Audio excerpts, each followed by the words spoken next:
नमस्कार दर्शक बंधु। आज आपण माने देखा पाइबे माया और ममता सीरियल रे राज आदर्श घर को पहुँची माया को पचारुछंती, आंटी मो आदमी को स्टोव टिके चेक करि पारबी, काले सेठी मते किछि क्लू मिली पारे। माया कहउछंती ठीक अछि। तापरे राज आउ तन्मय आदमी को स्टोव चेक करंती। सेठी राजू को गोटे गिफ्ट बॉक्स मिले। आउ तन्मय भावंती ओ सीट राज अंकल को शेषरे एही बॉक्स मिलबार थिला। राज ताहा खोलिकी देखुछंती, सेथिरे पल्लवी को फोटो और मंगलसूत्र थाए। राज एहा देखि आश्चर्य हुअंती।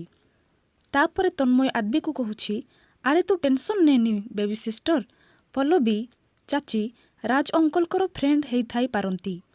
आ आदमी कहूछि, नाई भाई से दुई जण जाको एकाठी मिसी डिनर पाई जाइथिले।